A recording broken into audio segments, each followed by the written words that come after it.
welcome to my channel. My name is Sheila. Thank you so much for clicking on this video. So in today's video, it's going to be another pregnancy update. It's going to be week 27 through 30. Like, I'm still shocked that I made it to, we're talking about 30 weeks pregnant. Like, that's so crazy to me. But anyways, I've been doing these updates so I could kind of keep track and have something to look back on. And just a way to learn and get advice from other people like you that's watching, that are parents, about what parenting and what this new life is going to be like, this new journey that we're about to take part in, me and my husband. So this week we're doing week 20. Well, this video is going to be 27 through 30. So if you're interested in that, just keep it right here. But before we get started, if you don't mind, you're already here, you might as well go ahead and subscribe to my channel. Right now, it's a lot of baby crazy things going on. So it's really heavy baby and getting the house ready and all that kind of stuff. And there's so many videos that I have that I need to post about that kind of stuff. But I do other types of videos, and I'm going to try to get back to that soon. But go ahead and subscribe to my channel. Go ahead and put a comment, a like, give me advice on this new journey I'm about to take, on your last couple of weeks of pregnancy, how that went, or just any type of advice, suggestions, tips. I'm open for all of it, okay? So just go ahead and do that. So let's go ahead and get started into this video. So we're gonna start with week 27. There really was nothing to report for 27. If you watch my last video, from that video to week 27, there really wasn't anything major or anything that I felt like was so significant that I needed to say in the video, because there really was nothing. Now, week 28, y'all,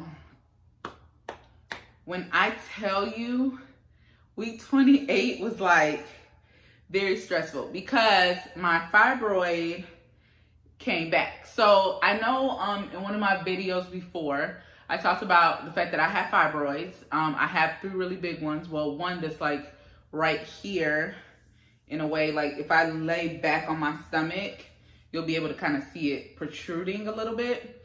I used to think like that was the baby's head, but then I realized, and my doctor was telling me that that's actually a fibroid. But the fibroid pain came back. They do say it happens once or twice in your pregnancy. I was hoping for the once part, but it did come back. So I did have that discomfort. But the good thing about it this time was that it literally lasted for like 24 hours. Like before, it lasted like 4 to 5 days. It literally, I started feeling uncomfortable. We went out of town for one of my friend's birthdays, her 30th birthday. Started feeling uncomfortable, but I was like, I'm gonna tough it out. Gotta be there for her and all this good stuff.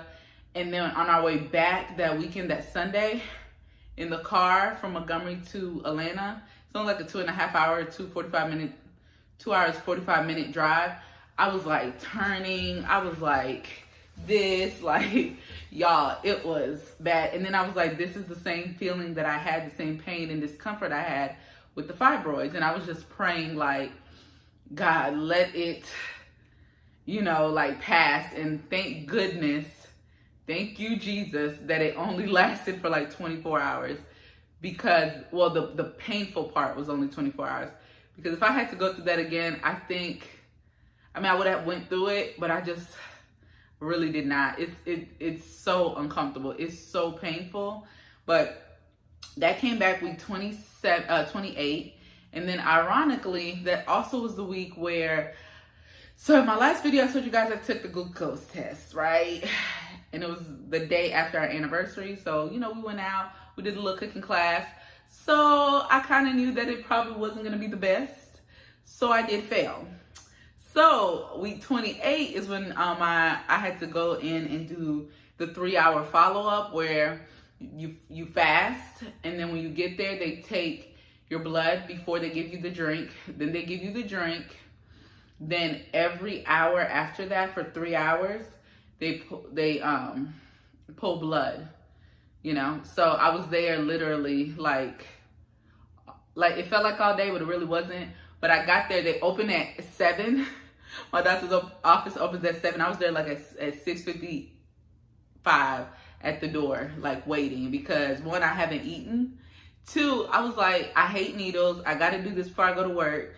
And I just wanted to get it over with. So like in between, I would go in the car and kind of watch stuff on YouTube or check emails, because I was there for such a long time. But I went ahead and did that week. So it was 4 pokes. So one when you first get there, and then every hour for 3 hours. So it was 4 times that they pricked me. So they did one here, then they did one here, then they just alternated my arms. So I looked like I was being abused, because every time I come out, I'll have like a huge band-aid on one side and stuff. But it wasn't as bad as I thought. It's just the initial poke of the needle. That's the part I hate. So I had to do that. Week 29, the thing that I noticed was my shortness of breath. So as you guys can tell, well, I don't know, well, you probably could tell, I'm getting pretty large here. And so the baby's growing, the baby's getting bigger. So with the baby getting bigger, he's like taking up more space, and the way he's positioned, it's like on my lungs, I guess, like a rib cage or something. So it's like I have shortness of breath that just come every once in a while. It's very sporadic, but if I'm like talking like I'm talking now, I have to take deep breaths, because, excuse me, sometimes it just happens. Like I'll just have shortness of breath going up and down stairs. But that's something I really noticed week 29. Like I really was like, wow. And then I noticed it was happening a lot in the morning when I get to work, and I keep forgetting it's because I go downstairs from where we live, then I go upstairs to go to work. So it's like by the time I make it to work, I'm like, you know. And so I always have shortness of breath early in the morning. But I've been trying to do different things to work that out, like taking the stairs a little slower, or making sure I leave the house a little earlier so I'm not rushing and things like that. But I did notice shortness of breath. Week 29 is when I really was like, okay, this is something that's constantly happening. And then I had like a tightness on my stomach. Y'all, it was the weirdest thing. I was getting ready to go to sleep. No, I was already in the bed, right? And I was getting ready to sleep. And all of a sudden, my stomach just got real tight. And then a few minutes later, it just released itself. Like it wasn't tight anymore. Like it got real tight and hard, and then released itself. So I was freaking out, because y'all know I'm a first-time mom. So I didn't know what the heck I don't know how nothing feels yet, right? So I was like, am I having contractions? It's too early. I can't be having contractions. And then I was like, maybe it's Braxton Hicks or something like that. Like I didn't know what was going on. But it literally happened like twice that night, and then later in the night, like when I was already asleep. So I don't know what that was about. I told my nurse, she was like, it's nothing to worry about. You know, things are happening. If it was a constant thing that kept happening, you know, then they'll look into it. But they said it's nothing to worry about.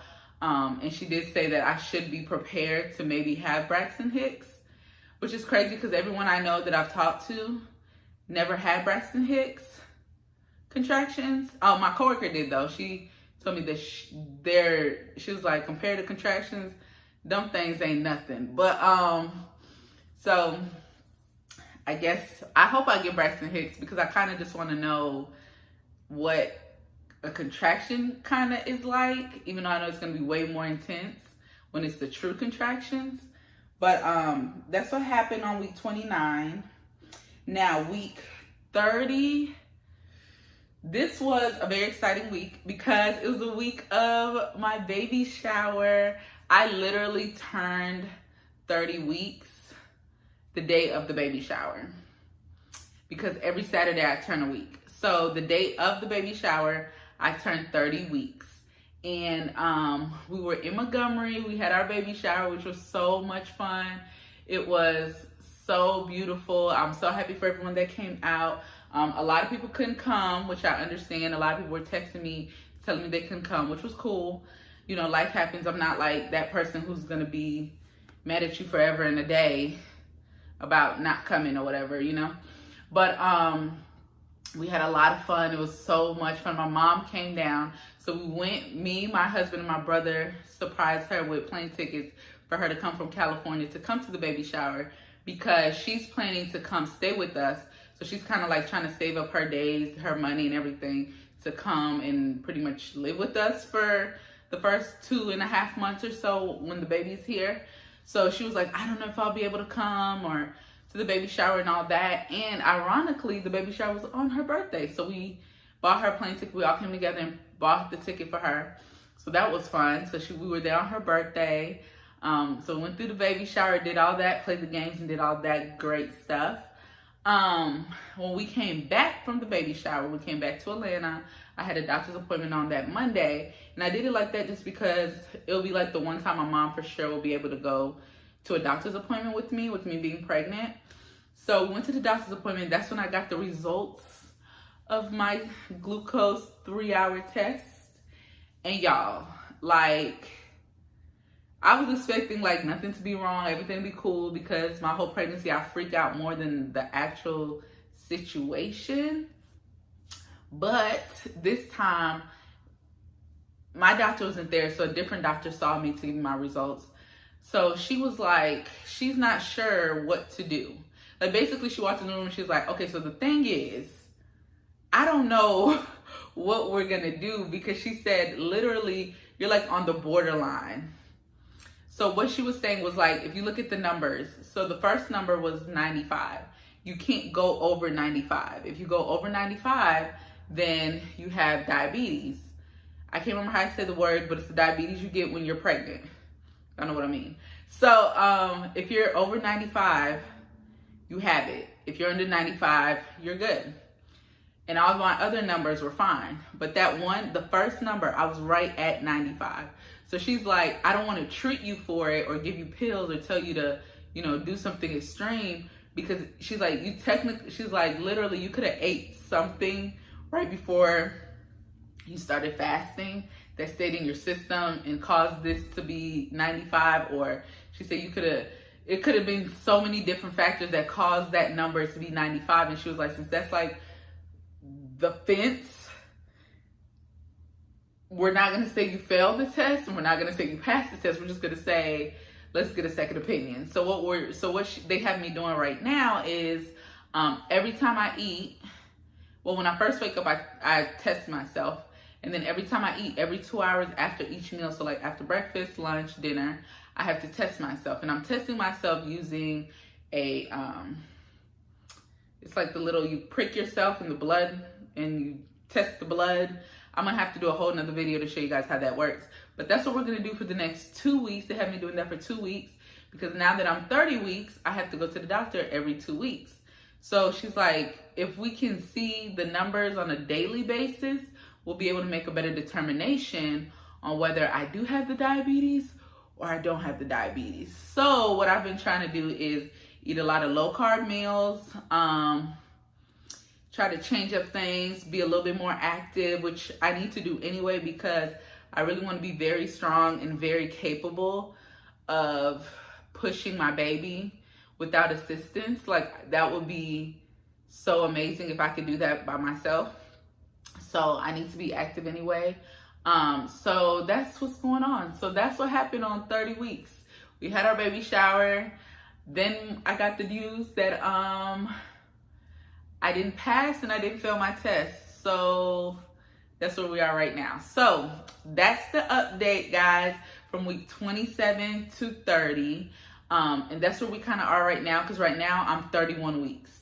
As I'm filming this video, I'm 31 weeks. So all this literally happened like a week ago. So I just wanted to go ahead and put it out there. Now, these next videos, they might be closer together just because I'm getting closer to the due date. Not the due date, I'm getting closer to the end of my pregnancy, because my due date's in December, but things are starting to progress a little bit more. And then I kind of want to be in real time doing these videos and posting them closer to the date instead of how I used to do it and wait like 4 weeks and stuff. So we'll see how that goes. We'll see if I have the energy, because that's another thing. I'm like really fatigued a lot, like my energy level is like down here.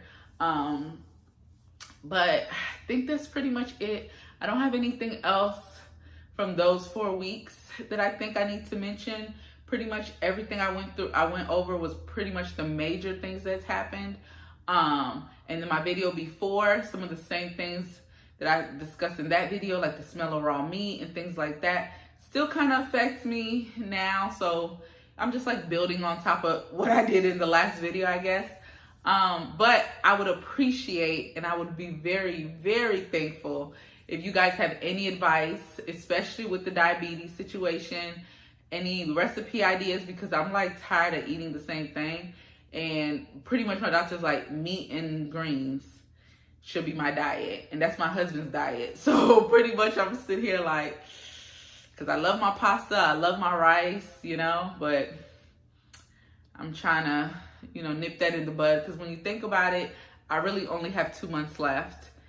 And so I can, you know, I can manage this for 2 months is what I keep telling myself. It's not that long of a time period. If I do have to stay on this type of diet plan, I'm pretty sure I could do it. For my child, I'm pretty sure I can definitely do it. You know what I mean? For 2 months. So if you have any suggestions on that, if you had the diabetes while you were pregnant, let me know about it. Write me on Instagram. I'm on there the most, pretty much all day, every day. I do try to look on Snapchat, and I'm trying to get back on Facebook more often, but definitely connect with me on Instagram. Connect with me here on this video in the comments. Give me some advice, suggestions, and anything you could think about that a new mom needs to know. I would really appreciate it.